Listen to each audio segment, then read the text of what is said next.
over. Welcome and thank you for joining us here tonight. We are so glad to have the opportunity to bring you tonight's program virtually, given the circumstances in which we all find ourselves. My name is Simone and I'm co-president of the Fairfield County Leadership Council.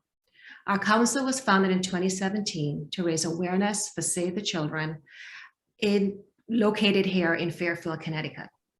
Over the past 5 years, we've supported Save the Children's response to Hurricane Maria in Puerto Rico, their work with refugee children around the world, their early childhood education, and hunger programs here in the United States. We have focused primarily in rural Mississippi. In January of 2020, right before the pandemic, 8 council members traveled there to meet children and their parents who Save the Children serve. I was fortunate enough to have been one of them, and I can tell you that Save the Children changes lives for the better each and every day. So before we start tonight's program, we'd like to thank our major sponsors, Stu Leonard's Wines and Moffley Media. So it is my honor as a representative of the council to introduce to you Janti Soeripto, CEO and President of Save the Children. Thank you, Simone, and welcome everybody. A special thank you to Christina, who is joining us tonight, and we are really delighted to have you, and our own Mark Shriver here as well, to ask her all kinds of crazy questions, I'm sure. But before we kick that off, first, of course, let us express a real deep sorrow that we can't be in person, because that's ideally what we would have loved to have done. But clearly, we also felt that as we were making plans, as always, life kicks you in the teeth. But we've also been adaptive enough to be able to do these events virtually. So I'm really looking forward to seeing this conversation between Christina and Mark unfold. And a little bit about Christina later. First, for this audience in particular, a brief update about Save the Children and actually the state of the world for children.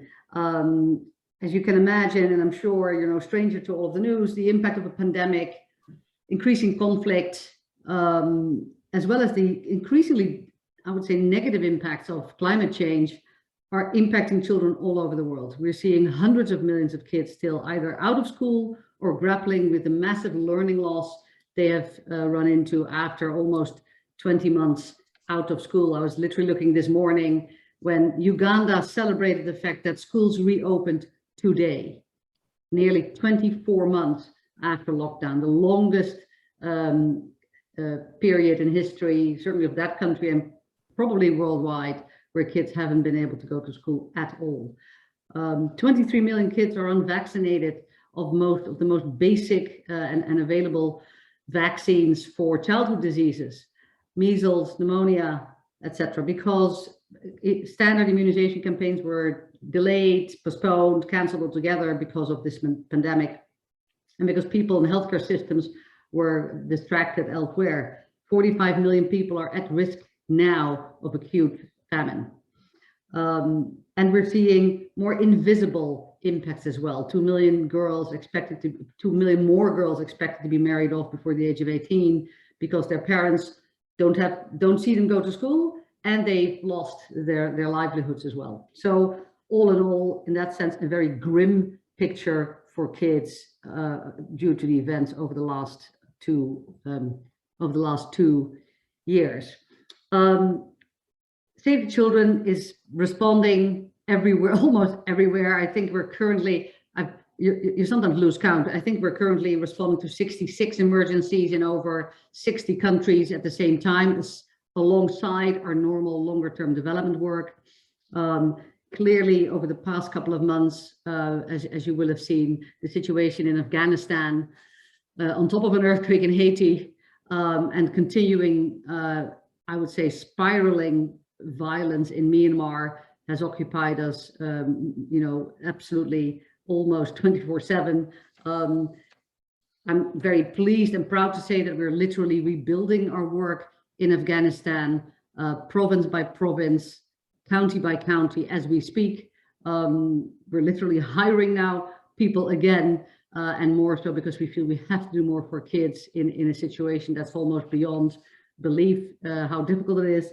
And clearly on Christmas Eve, even a couple of weeks ago, we sadly lost 2 of our colleagues in Myanmar when they were caught up in essentially a brutal attack where many civilians and including children lost their lives. And again, there we stay and deliver, we pick ourselves up and we rebuild our programs because children need us there. And I think we do all of that we've done all of it with an enormous amount of adaptability and agility over the last 2 years, delivering books via camels and school buses and meals as well, because kids in rural America were hungry because schools were closed.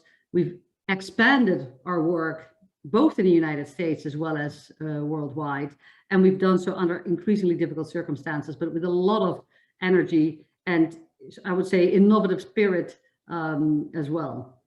So again, it's a real privilege to be able to work for this organization and to see that work firsthand every day. And we are also excited to hear tonight from Christina Kline, who's going to talk about her work, essentially raising the voices of sometimes forgotten and marginalized children. She's the author of 8 books, and we've been told soon a 9th, including The Orphan Train and The Exiles, both of which could be discussed tonight. It depends a bit on how the conversation goes. But I thought it was really interesting how Christina's stories weave in modern day stories with historical stories, and actually weaves together fiction with real historical events. And the themes in her work echo many of the issues that Save the Children works to address every day. The issues about marginalization, about forgotten children, about issues that are sometimes really invisible for people. And a little bit about Christina. She doesn't do it herself. She was born in Cambridge, England, raised there as well as in Maine and the American South, a graduate of Yale, Cambridge, and the University of Virginia, and also a teacher at Yale, NYU, and University of Virginia.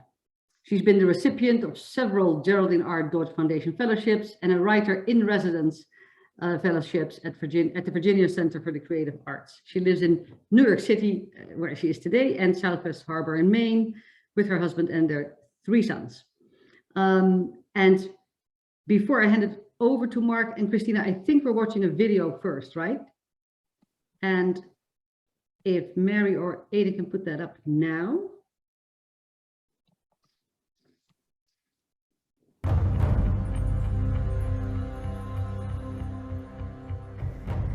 I'm interested in the stories of people who've historically been on the margins of society, whose experiences have been ignored or overlooked.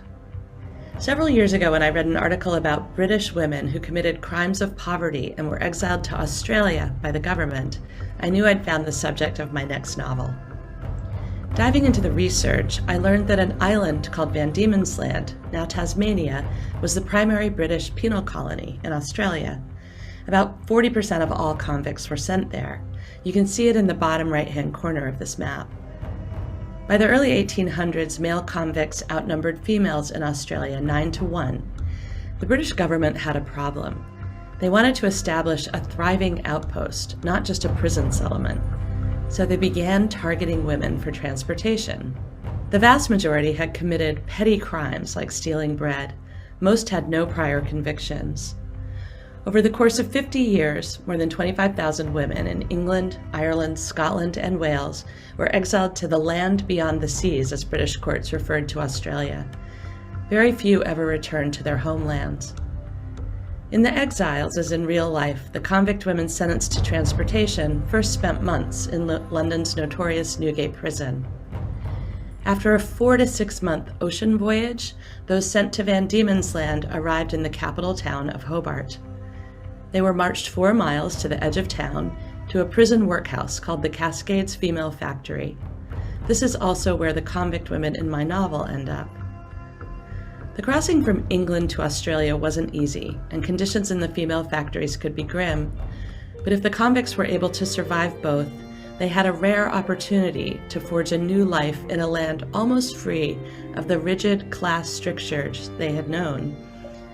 Of course, for the indigenous people who were forced to abandon their land, their culture, and their families when the British colonized Australia, it was a different story, one that I felt was important to include in the book. In The Exiles, writing about people, real and imagined, whose stories are not well known, I wanted to make these long ago lives feel vibrant and relevant. It's an honor to share this piece of history. Farewell to old England forever. Farewell to my rom-coms as well. Farewell to the well-known Old Bailey, where I used for to cut such a swell. Singing to rally, hoo rally, adity. Singing to rally, hoo rally, ay. Singing to rally, hoo rally, adity. And we're bound for Botany Bay. There's the captain as is our commander. There's the bosun and all the ship's crew. There's the first and the second class passengers. Knows what we poor convicts go through. Singing to rally, hoo rally, adity. Singing to rally, hoo rally, ay. Singing to rally, hoo rally, adity. And we're bound for Botany Bay. And we're bound for Botany Bay.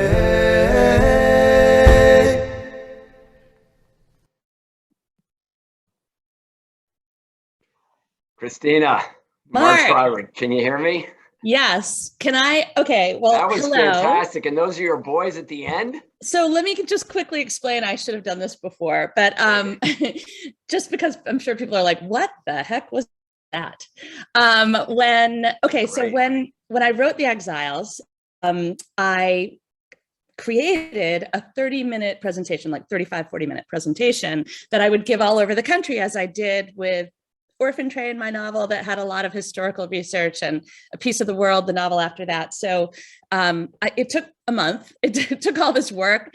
I went over it all with my publisher. And then, of course, COVID happened and it was jettisoned and there were no presentations to be done. But eventually, when the paperback came out, my publisher decided to take that presentation and boil it down to a 3-minute video. And they said, we need some music. And my 3 boys are all singers and a cappella.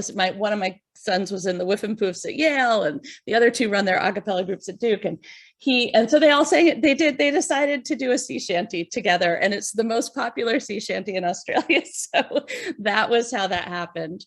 That was what I was going to ask. Where did that come from? Because it's haunting and beautiful, and your boys have got great voices. Wow, congratulations. It was, that song is, some people say, is the unofficial anthem of Australia, actually, because the convicts, 20% of Australians are descended from convicts. So it really has become a kind of a badge of honor, even though, I know we'll talk about this in a minute, but even though there was what they used to call the convict stain, which was a lot of shame around the idea of being a convict or descended from one, as the generations pass, that changes. And now people are really quite proud to be descended from convicts. Yes, I know a number of folks from that continent, from that island, and it is a source of pride. They're very proud of what Australians have accomplished, right? And you're 100% right. I just want to say before we jump in, Christina, thank you to Janti for her kind comments. I'm excited to have seen Simone and Joan, who is also co-president of the Fairfield Leadership Council, will join us at the end. The council, Christina, as you know, has been a great supporter of Save the Children's work, especially our work here in the U.S. And I was honored to run that until a couple of months ago. Our work down in Mississippi that Simone talked about is so important on the literacy front. So I just want to thank everybody who have helped the Fairfield Leadership Council over the years, because it makes a big difference in our work. So I know it sounds trite when you hear people say thank you, but I just want to, before we go any further, just say that. And Christina, not from you, Mark, not from you. I mean, you know firsthand how much work has gone into all of this and into the work you all do. So it's very heartfelt. I can feel it. Thank you. Thank you. I appreciate that. I try, and it really does make a huge difference. So thanks for saying that. Janti mentioned that you're in New York City. You also have a place up in Southwest Harbor, Maine. I've only been to Maine once in my life. Two different places. Do you write in one or the other, just to get a little sense of how you write? Do you write in New York City only, or do you go back and forth? Well, I go back and forth. When I was there, so first, let me just say, like all of us, we're coming up on that 2-year anniversary of the beginning of COVID. Yes. And so on March 12th, which I think is the day the world changed, I know smart people probably had a clue for a while, but I think most of us on March 12th were like, wait a minute, this is really not going to end well. Something terrible is happening. And my son, my middle son, who's a recent college graduate and was working at the time for a management consulting firm, now he's in music, whatever. But he had been talking to some guys in San Francisco, some venture capitalist guys, who for some reason were like, you have to get out of New York right now. And we all strangely did. The next day we jumped in the car and drove to Maine with trailing girlfriends and whatever else. And we stayed for 18 months. I mean, I had packed for a week and a half. And I think we all thought it was not going to be what it really was, but we stayed for a really long time. We ended up selling a house, buying a house in Maine. And meanwhile, our apartment here, one of our children lived very comfortably for a while. And I also had, I mentioned before we started that I'm involved with a foster care organization, and I had someone living here who needed a good transition, into New York. And so all of that felt quite okay. But it's lovely to be back in the city, and I write in both places. You write in both places. And, yeah. And Christina, I read you write actually in longhand. I know, it's terrible. I was just showing you them earlier. I think it's so wonderful. I mean, you actually write it all out. I write it all out. Now, listen, it's not so weird. First of all, we were just talking about Robert Caro. I know Robert Massey, a historian who recently died, but wrote 1,000-page books, also wrote longhand. And I have many novelist friends who write longhand. Kristen Hanna writes longhand, Chris Bojalian, all kinds of people. So I don't feel like such a weirdo, but I know it sounds strange. For me, writing. I think it's beautiful. I mean, and so often we hear that everything is going to video, and our kids text, or they send, they do TikToks, and the idea that somebody would sit down and write in, cursive penmanship, it's so powerful, right? Mark, I was touched by a little anecdote you told about your father writing notes to you. What was that? I mean, when when we just spoke for a minute, my dad used to write, came from a family of letter writers and people that literally wrote, because he was born in 1915. So his, grandfather actually fought in the Civil War, if you can believe that. So it's the longhand. Every night he would slip a note under the door with the legal pad, which I think is what you write on. And he would write, something that happened that day in a conversation he had with us. And I've kept those notes, and there's so much to learn from those, even as I age, to think about what he wrote and how he dealt with his children and his job.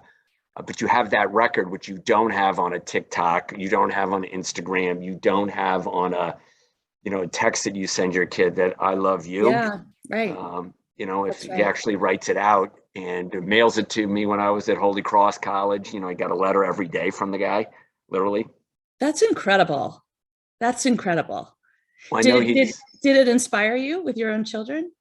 Yeah, I mean, I don't, I don't write as much as my dad did, because I just find it hard. I mean, the guy had an amazing amount of energy and, just wrote beautifully, and it flowed from him like it does from you.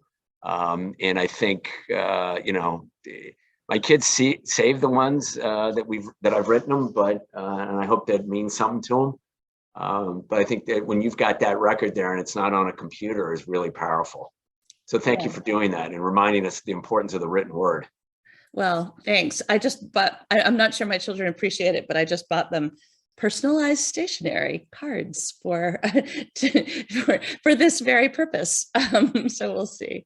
Yeah, well, I don't think I appreciated it when I was getting in college or out of college, but I appreciate it much later in life. Yeah. He's still teaching me, and I know they'll think that as well. You know, I read this piece, Christina, about you and your sisters. You have 3 sisters, right? I do. You all live up in that same area, Southwest Harbor, Maine, and you talked about the importance of, I'm going to mispronounce it, it's Quercina, a Spanish word, and you talked about the importance of a home ground, a refuge. Yeah. I was taken about, in reading your books, how so many of your characters don't have, kind of a traditional home. And that's what we all kind of long for, I think, right? Yes. You found that with your mom and dad up there in Maine. Can you tell us a little bit about how that yearning comes through your characters and really is part of what Save the Children tries to do every day? Yeah, definitely.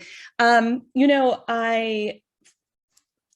think that my interest in writing about people who, as you said, don't necessarily have a home, who feel lost in the world, who are seeking a way to belong, and people who care about them, emerges out of several places. But one is that my father had a really tough childhood. His father was often absent, and his mother worked in a mill.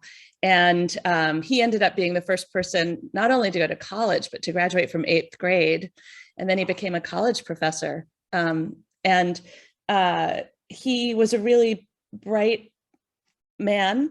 And he was a loving father and a really wonderful father, but he couldn't handle Christmas, for example, holidays. He had trouble with because he'd never had them. And you could see the sort of generational trauma coming out at times like that. And eventually, as we grew up, we began to talk about it and understand it. But that was very interesting to see and feel kind of how an experience in your childhood can last through your entire life. And so then when I began working on Orphan Train and learning about 250,000 children being sent across the country on their own in a labor program to work for farmers, basically ages 4 to 14, without any kind of screening. And it wasn't even foster care. It wasn't really anything like that. And some people had good experiences, but many did not. It ended in 1929, but to meet the descendants, to meet train riders and then their descendants and to talk about what that was like was profoundly interesting to me. And as I mentioned earlier, I've gotten involved in several foster care organizations, but one in particular, because I realized that need still exists. It's so great. And we see that obviously with Save the Children, with the work you all are doing. The time period changes and some of the specifics change, but actually there's still so much trauma as a result of being displaced and not feeling that you have a home.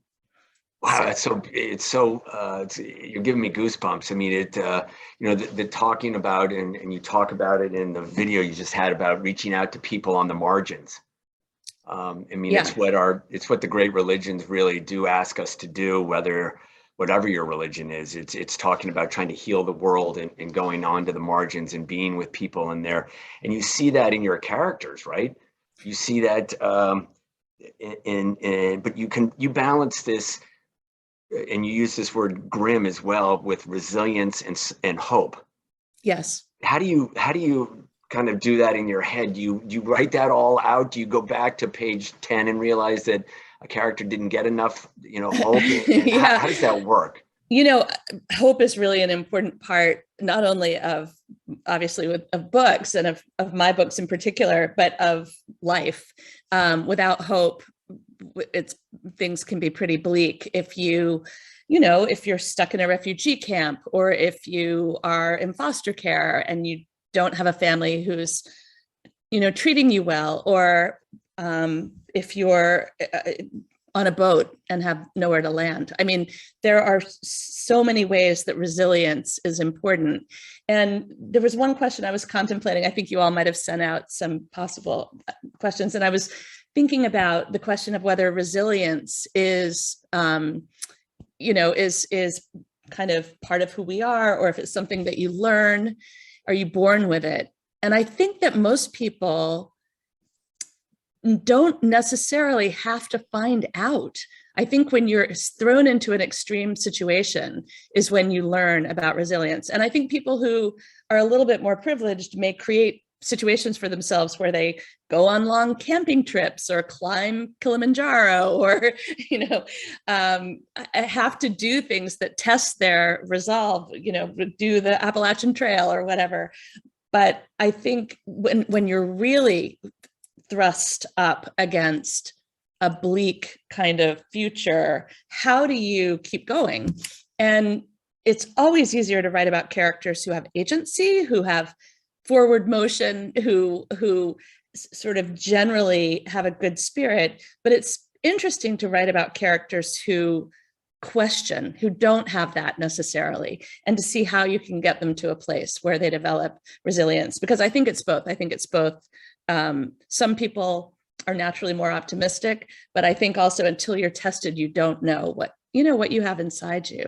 And did you learn some of that from your dad? I mean, you talked about his struggles with the holidays. I mean, but this is a question, was he ultimately a hope-filled person? Very hope-filled. I think this is what propelled him forward in life. He had a great sense of humor. My dad just died in October, by the way. He was a casualty of COVID. He didn't die of COVID, but there were just, hospitals were full, and it was, but he led a long and wonderful life for 83 years. And he was a vibrant human. And yes, his resilience, I think, is something that I learned from myself, meaning whenever I've had hardship, I think of the way he dealt with it and reached out a hand to other people.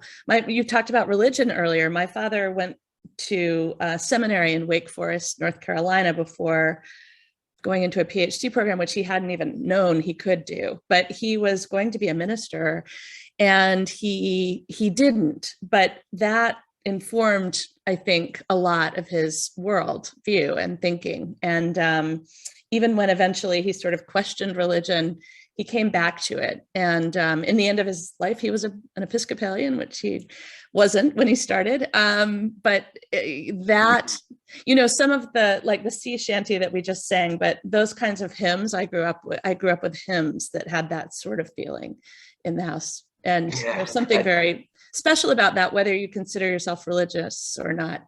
I loved what you said about how most major religions sort of make a space for taking care of people. And that is an important function of religion, I think, no matter where you stand. Yeah, I mean, it's, for Christians, it's feeding the hungry, clothing the naked. It's, Jesus' call in Matthew 25, which is really an echo of Isaiah in the, Tikkun Olam, to repair the world. Islam in Islam is also about reaching out to those on the margins. Yes. And, religion, I think, gets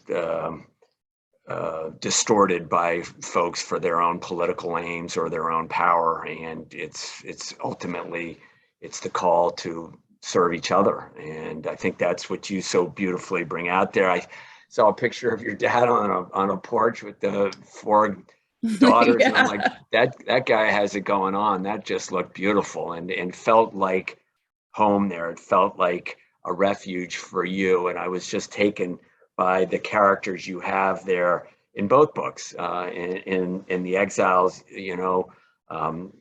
I always mispronounce her, but Mathena, being brought in, and then, she is made not to feel part of that home, but in, reality, the family that adopted her, the Franklins, I mean, who's really at home?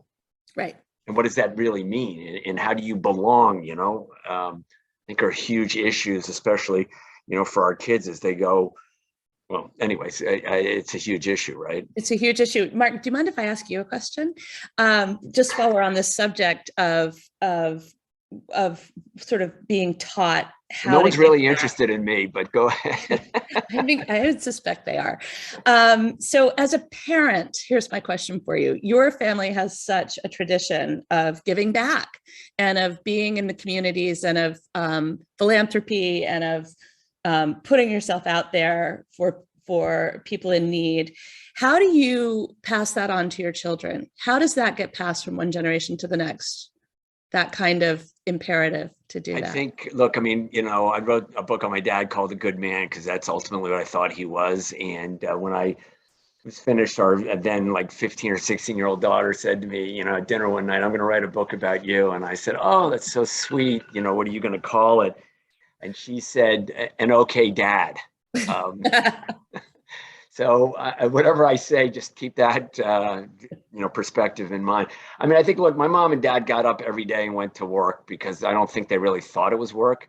I think they, like your dad, had a sense of joy that, you know, that every day was a chance to, you know, make a difference, to make a connection with somebody on the margins or somebody at their favorite restaurant, you know, the guy at the US Air counter or the American Airlines counter, you know, all of these moments every day is a way to feel the presence of God, as corny as that may sound. And I think they just got fired up.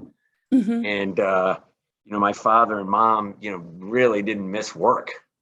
They were up and out at, you know, 6:30 in the morning and, you know, really crazy excited about it. And I think when a kid sees that, or at least for my siblings, because I've talked to them about it, when you see that energy, you kind of you gravitate towards wanting to do something like they do. Yeah, you know, all of my sibs are doing different things, but you know, there's an element of, you know, trying to make the community a little stronger in all of our work. I mean, you know, my parents had a unique situation, but I think that, you know, there's a famous line attributed to St. Francis of Assisi, which is, you know, preach the gospel always, and if necessary, use words. Yeah. So, I mean, I think. So by example is really what you're saying. Yeah, exactly. Yeah. You know, when I mean, if they see you, if your boys see you grouchy all the time and, you know, not happy and not, you know, fulfilled, I don't know that they're going to want to be a writer. I'm not sure they want to be writers anyway, but it's not because I'm grouchy. I think it's like, this is way too hard. Yeah, it's hard though, right? Writing books is really lonely. And I think maybe, I don't know if you want to talk at all about that for 30 seconds, but it's hard. And I think people think it's kind of easy because you just sit down and write, but it's hard, right? It's, you know, it's not the loneliness so much, although I'm quite a social person. So I like, but I've kind of worked out a life where I really work during the day and I work out at some point or get exercise. And then my evenings, I am with my husband and we are doing fun. That's what I love about being in New York. We can, you know, be in Central Park in a second and we can, with COVID, it's gotten wonky again, but, you know, meet friends and do things. And in Maine, I have 3 sisters, as you know, and we each have 3 of us have 3 boys. One has 2 boys and 2 girls. So it's just a lot of, we call it the compound, even though we're spread out around this town. It's just a lot of us sort of, you know, that I always know there's a place to go after I've finished writing. So yes, I guess it is solitary. The hard thing for me is just that every single book, and I'm now working on my 9th novel, every single book feels so new and different that I just am never sure I'm going to pull it off. And it's worked so far, but I keep setting myself annoying new challenges and they're hard. Every one of them is harder than the last. I don't know what I'm doing. So that's the part that's hard. And when you, I know that our friends we're going to jump in here. And can I just ask one last question? I just want to say that your concept around hopeless, you know, and hope is so much a part of what Save the Children does, not only here in the US, but around the world, right, Janti? I mean, I've gone into schools with people and they go, well, the school looks okay. And then we go and we visit the children in their homes. And it's that sense of hopelessness, that don't have access to books. They don't have access, in many cases, to food, that Save the Children is battling those issues on a day in and day out basis. And I think we're trying to not only fill the bellies and fill the minds of kids, not only here in America, but around the world. Yeah. Bellies and minds is really important. And I know you do so much work on literacy, Christina, but it's also giving a sense of hope, which I hope is what Save the Children is doing. And I throw that out there based on your comments about the importance of hope. Yeah, I love how visceral that is, bellies and minds, because it is both. It has to be both. Yeah, and it's really important. I know I've gone on too long here. I mean, I could go with you for hours and hours about how you put together books. And I've written 3, and I think they've, sold about 20 copies. And so I get a ton from you on that. But I don't know if Anne-Marie is going to join us here, and see if there's questions in the chat from the folks to make it more interactive than just my questions. Anne-Marie, are you joining us? There you are. Yeah. I am, but I'm going to let Janti say a few words first, and then, then we'll open. Okay, but that's fine. No, that was a really enjoyable conversation, and I loved your point about how I'm not a book writer. It's on my bucket list for later. When you said it's so much easier to write about characters who have agency. Yes. So I wondered, could you say a little bit more about that before we dive into other questions? I mean, you can tell, I've taught writing for years, and I have that's really a big one, which is that when you write about, even if it's a memoir, so writing about yourself too, when you're writing about someone who is not bogged down by, who still has self-doubt. I suppose you can have self-doubt, but I was going to say severe issues. I'll give you an example. In one novel, one of my early novels, back before I got smart about this, I began with a terrible car accident, and a child dies, and the person who's responsible is so bereft about it through the whole book that I would sit down in the morning and just be like, can she be over this yet? Does she still have to be mourning? It was just the stupidest thing to dig a hole for myself right at the beginning that my character had to crawl out of, because it just meant that everything was colored by it. So I would advise you, those of you working on books, not to try not to do that. Give the character agency. That's a great tip. I'm definitely putting that down.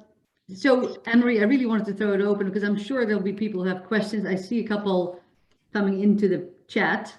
Do you want to throw it open? Yeah, terrific. As I said, if anyone has any questions, feel free to send them by chat. And we're going to ask as many as we can in the time that remains. If we don't get to your questions, we'll definitely follow up by email after the event. And I'm happy to talk about anything. Terrific. Well, and so it's funny, the first question that came in was from Ellen Uzinoff, and it was just as you were saying you're working on your 9th book. That's what she was asking about. Are you doing your next book? She wants to know if there's any teasers. So I guess my teaser would be, and this is why I'm saying I'm an idiot. I am writing a novel that's based on a story from my own family that takes place in Civil War era North Carolina. And the reason that's stupid is that yet again, I've chosen a historical period that I know little about, especially in comparison to experts who know a lot about it. There are many serious Civil War buffs, and I'm bound to get many things wrong. And it's a deep dive into another whole world. So my next novel is one of these days, I'm going to write a contemporary book again that doesn't involve quite so much research for years. I have to do 1 year to 2 years of research for these, for these novels, which is, by the way, very fun, but time consuming. Can't wait to see it when it comes out.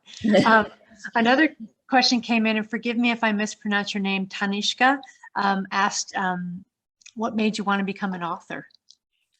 That's such a good question, but I always like to flip it because I think my answer is every child is born creative, right? Every child sings, dances, paints, draws, writes poetry, writes songs.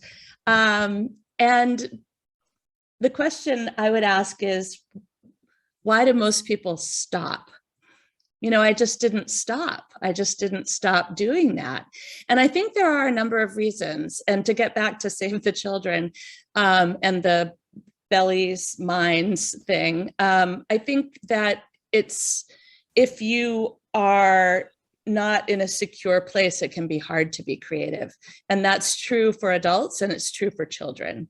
And so I think my parents were a little crazy. They were both professors in the 70s, and it was sort of a hippie household. My mother was a feminist marching in the streets, and I was a little neglected. But But they did believe in fostering creativity. So my mother would do things like make books out of blank paper and sew them with yarn and say, you have to fill the whole book and you have to have a beginning, a middle, and an end. And the end needs to be on the last page. So map it out and figure out what your book is going to be. And so in a way, from a very young age, I learned how to write a book. I have lots of books that I wrote to specifications. And then the other thing I would say that just might be helpful to people is that speaking of agency, or speaking of resilience or attitude, I guess, something about me, about my personality. Every writer knows that you're going to get a million rejections. Of course, you don't know that when you're young, but I'm telling you right now, you get a million rejections. And I tell this to my kids who, for whatever inexplicable reason, want to be musicians of various kinds. But I would get a lot of either disinterest or no interest or a rejection or whatever. And I would follow that slim path that had a yes. So I would follow the yes. And I think that's part of the key to it. I would grasp whatever small straw someone sort of passed my way that gave me any glimmer of hope, and kind of believe that and try to tune out the other stuff. And I just sort of worked my way toward that. And the final thing I'll say is that I say this to my boys, just understand that your avocation may not be your vocation. And so I always knew that I wanted to write, but I built a life around writing. I got qualified to teach writing at the college level and literature and women's studies. I worked as an editor for 25 years as well, a freelance editor, and I worked for magazines and stuff. And so I had a marketable skill. And then I also had this, and eventually now I write full time, but it took a while to get to that point. I love that you talk about creativity in kids and Save the Children. And we know this, of course, we do a lot of work. We have a whole program around actually healing in the arts. Yes. Kids who get caught up in who come out of traumatic events, who are on the move or displaced for any reason. It's always mind-boggling and so powerful to see what these children produce, their drawings, their pictures, the stories, and the poems that they write.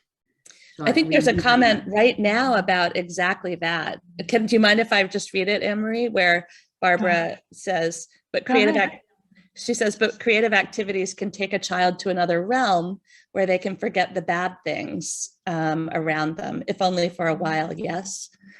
And that's exactly what you're saying. Yes. Exactly right. Yes, definitely. Yeah, thanks. I wanted to share a question that came up earlier from one of our Fairfield Council members, Joan Curran, who is also a writer and a wonderful, wonderful woman. And she said, when do you know when your story is complete?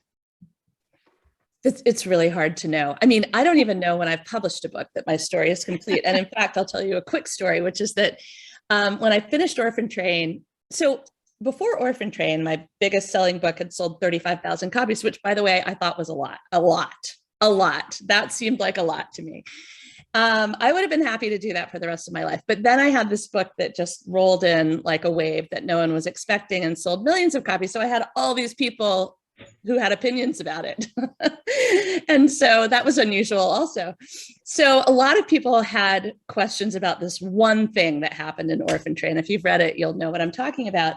And I got so much grief about it. And so, when the book had been out about a year, I said to my editor, can I just write another chapter? I just want to write one more chapter because I think I can really solve this problem. And she's like, no, you're crazy. You will never do that. We will never do that. HarperCollins has never done that. And then a year later, because the book was still, percolating along, they did a special edition. And she said, okay, you can write your chapter and knock yourself out, whatever you want to do. So I actually re-edited the entire book and I wrote the extra chapter.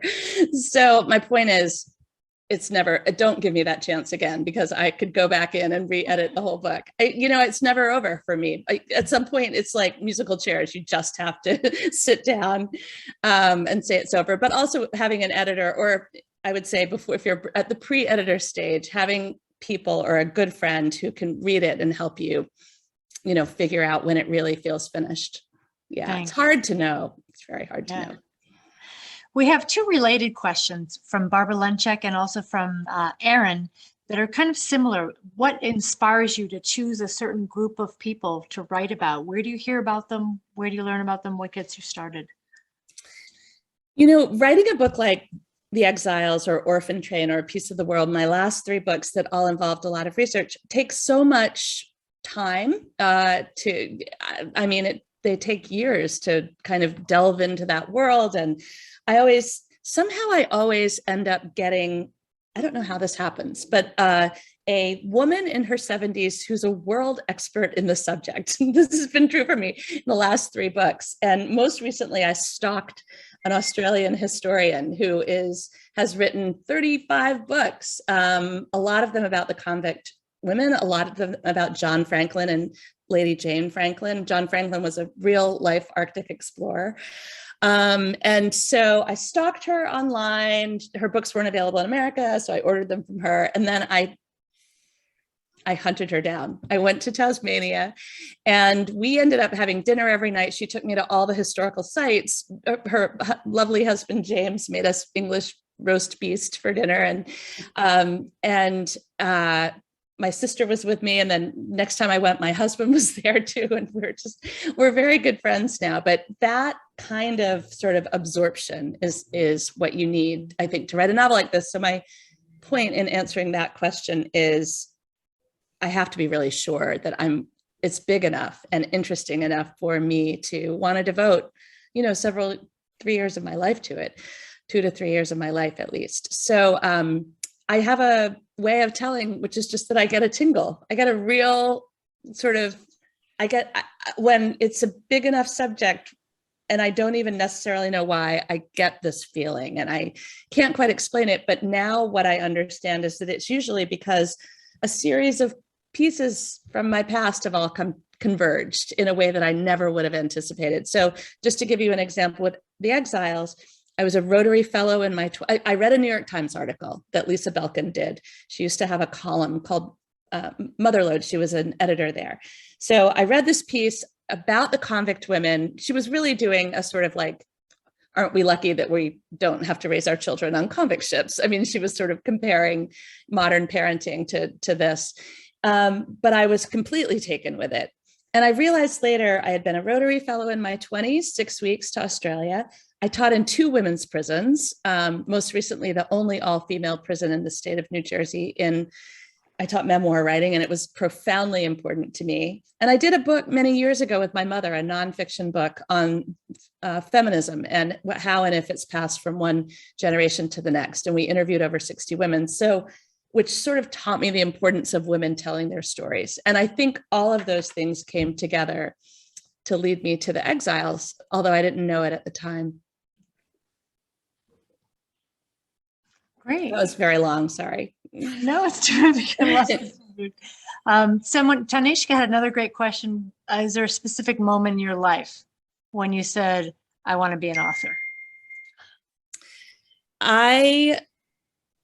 So when I was in graduate school at Cambridge, I was working for Granta, a literary magazine that was started by an American named Bill Buford, who ended up at the New Yorker. But he was a really charismatic guy, and I was his assistant for a while. And but I thought I should be working on a novel, and he just said, "You need to live is what you need to do. You need to stop even thinking about it right now. You're 22 years old, 23 years old.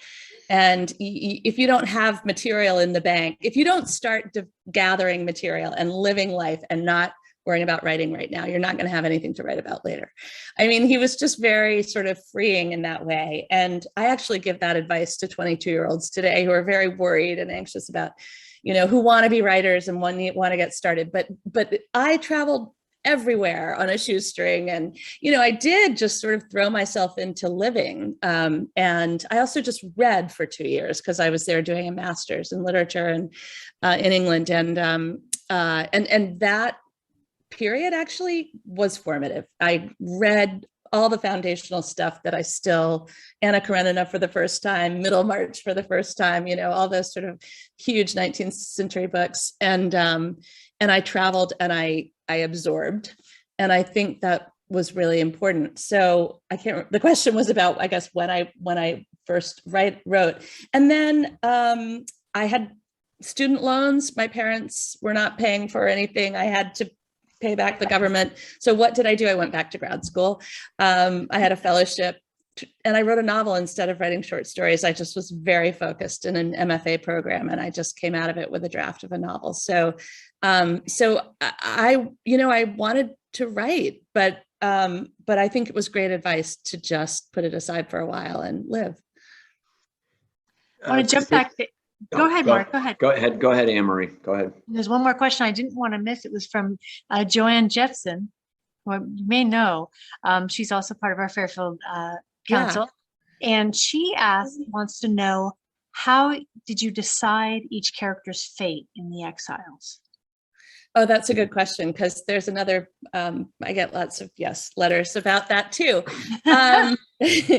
I always knew the character's fate before I started the novel, or as I started the novel. It wasn't a surprise to me.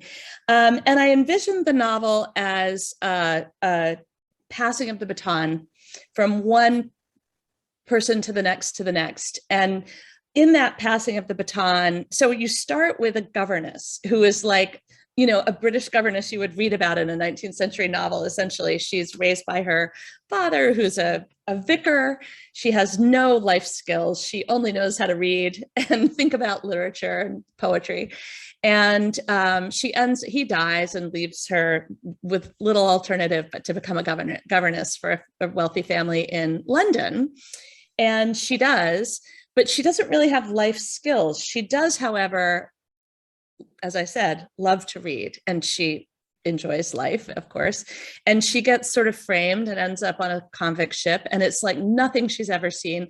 And the reason I loved that character, I know we're right at the end, so I'll hurry here, but the reason I loved writing her is that I felt she was sort of a stand-in for the reader. Everything that happens to Evangeline is a fresh shock. It's nothing she's ever experienced. Whereas my other characters are sort of jaded. They've been around the block. They know what this world is. So Evangeline was a guide into Hades. You literally walk down, well, not literally, she literally walks down the steps into Newgate Prison, and it's as if you're descending into the underworld with her. So then you move along to someone with agency, Janti, Hazel, who's a scrappy girl from Scotland.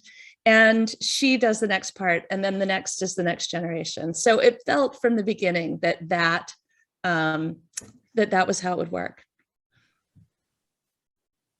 I'm trying to move quickly, because I know we're almost done. This is terrific. There's one last question again from Joanne Jepson. Thanks, Joanne. And this is a good one. How much editing usually occurs off of your handwritten pads after you handwrite? Oh my gosh, I can't even tell you. My handwritten pads, I feel like a monkey wrote this prose. I'm starting today because I have 200 pages of my next book, and it's time for me to start typing it up. And so much editing. In a way, the most fun draft is the one where I'm taking the handwritten stuff and typing it in for the first time, because it's a real transformation. I'm working with that material. It's a real serious editing process. I have friends who write longhand and then have someone else transcribe them, but I couldn't do that because I need that draft. And then at least 10 drafts, it's endless and agonizing. I hate to even think about it, but yes, I try to just put one foot in front of the other, so I'm not entirely intimidated every time I start.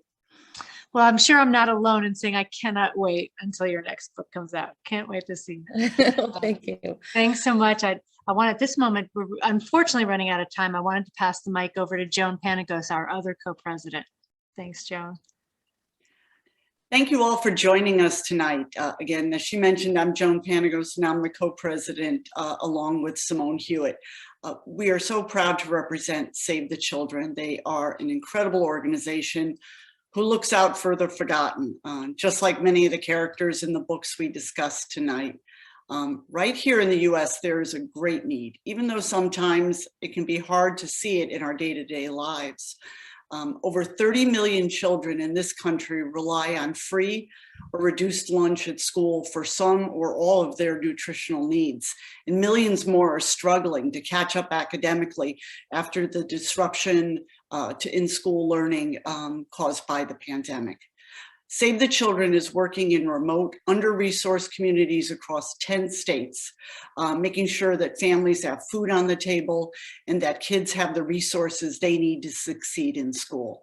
I hope you could consider a gift tonight in support of these needs for children right here in the US.